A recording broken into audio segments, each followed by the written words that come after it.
So I recently changed my job and I went to my CV to see how many times I did that in the past, and I counted more than 10 times. And you would think that it gets better with time, but it's actually not. I actually found it being the other way around. With every time I change a job, I discover more and new stress factors that are associated with the process of moving jobs that I did not notice before. So today I want to talk about it. It's a little bit of a different format that I have on my channel. Usually I used to do a kind of a bit more scripted / polished videos, but I think I got a bit tired of those. So I will just rant about things that I find interesting. And by the way, I'm not alone today. I have my friend with me. Yes. Keeping me company. He doesn't need a job. He already has one. The process of changing jobs, hold on. Okay, now it's good. The process of changing jobs is challenging through and through. It is not easy when you're preparing for that, in the middle, when you're changing a job, and afterwards. But there is one thing that I don't see people talking about a lot, which I find very important. So when we start a new job, we usually are expected to absorb a lot of new content. Because of course it's a new company, even if you're doing the same role, it's still a lot of new things to learn about the content, what the company is doing, what's kind of the essence of your role, what do you need to do. But also, in the background, there is a lot of new context that is associated with you moving to a new company. For example, new company has a new corporate culture, which means all of this explicit and implicit rules and ways how people behave and how people communicate with one another. It's what are goals and no-goes for this particular company. It is, I don't know, how the office looks like, how people dress even. So a lot of those things may change, and it may not seem like something impactful, but I think that it creates a background stress that we barely notice and we don't recognize it and we don't acknowledge it in ourselves, which makes our process of onboarding even kind of tougher that it could be. So I recently moved industries and I went through exactly that. Different demographic, different nationalities, different cultures, in general, different companies. The ways of working differ so much, and I think the fact that it's not always explicit, it's just a part of the reality. So, but I also had a similar experience in my past when I was in the same company. So for the first time I did a managerial role, so the role where I managed someone but myself. I became a team lead of a team that I used to be in before. If you know, you know. If you had this experience, you know that that's quite a journey. And I remember it was in, when was it? 2015, 16 maybe? Oh, almost 10 years ago. So I remember after I changed the role, it felt like I started it in a new company because people started treating me differently. How managers communicate with one another and deal with one another was very different. The expectation from me shifted, and I actually felt it. So even though I switched the role in the same company, there was so much background stress associated with that, I don't think I acknowledged before. Of course, when you become a manager, you change a lot of things. You move basically from managing only yourself to managing someone else. You need to learn how to delegate. You need to learn how to enable your team, how to help them succeed in the best way. But I think apart from that, apart from the obvious expectations from the role, the ways of how people worked with one another, managers, were different. So yeah, I think I felt almost disoriented because of that, although it was the same company.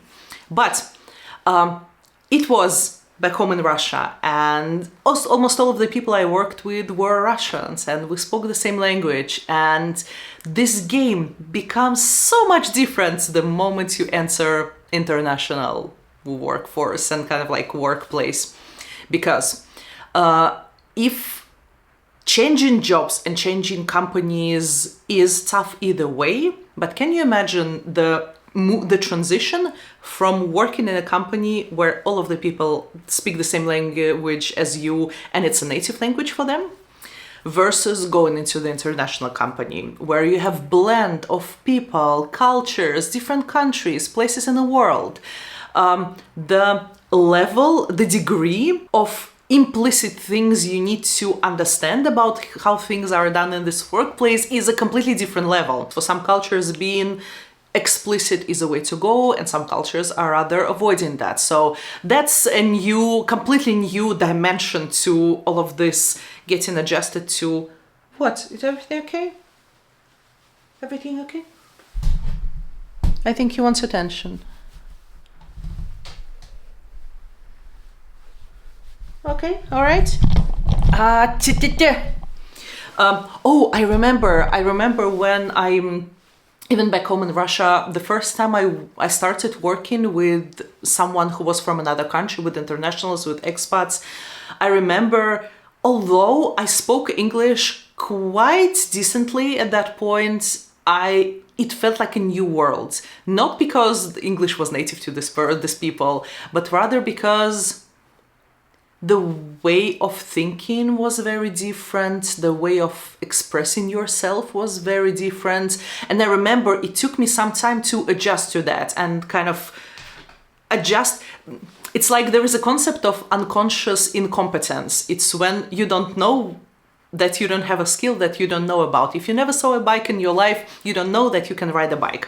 So I think the first time I started working with expats, even before I moved myself, it was a moment when I started to realize, oh, so that layer also exists. The layer of that requires for you to get adapted, that requires for you to adapt to even this, right?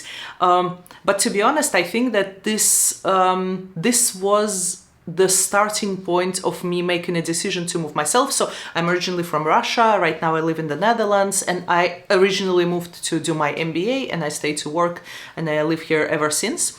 But I think the first experience of working with internationals or expats or experts, international experts, it expanded things for me. I remember I realized, whoa, that's actually interesting. So you kind of logically, of course, that's like there are so many countries and so many cultures, but when you experience it in a work setting and you're thinking, oh, that's actually something that, these people did something that I would not see Russians do. And I would contemplate, oh, do I agree with that? Do I not? It was such an interesting, like an eye-opening experience. And I think this is back then, this is when I decided that, okay, I don't know if I like it or not, but at least I want to experience it for myself.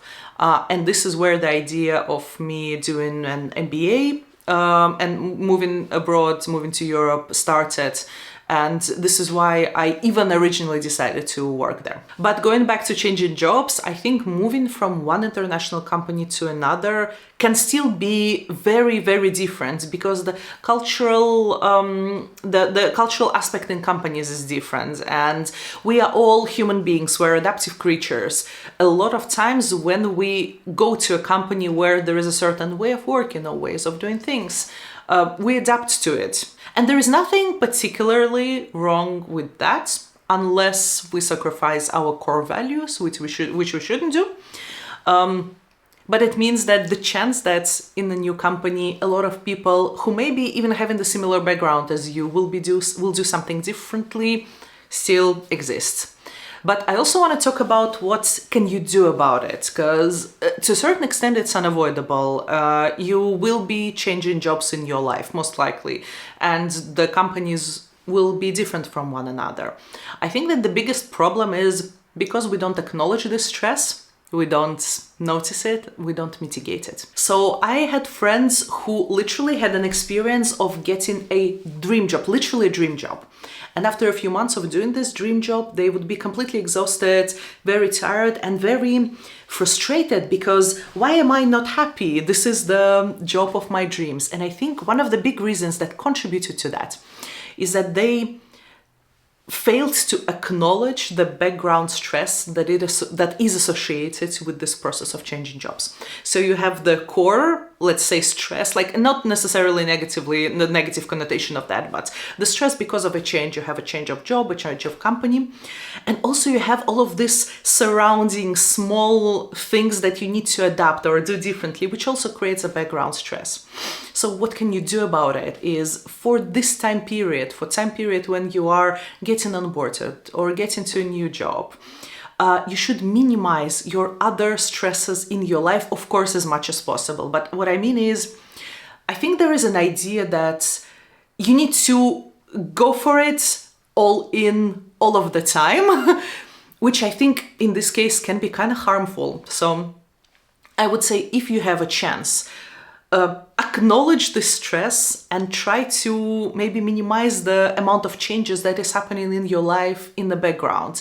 If you can delay or postpone something, do that, because we're all human beings. We cannot, of course, we can go through this stress, but if you want to enjoy your job more, if you want to adapt to it more, you need to give yourself time and mental capacity to do that. And to do that, you need to be aware that the stress exists and do something to mitigate it. Because in all of those cases, the problem was not that it was impossible. It's just you don't think about it. And that's why unintentionally you make your process of switching jobs a little bit harder for you than you could be. When I think about my past experiences of changing jobs, when I think about which were the most painful ones, it's always, when I reflect on it, I always see that there is an overlap between the job change and some changes that happened in my life in parallel, or maybe sometimes something stressful that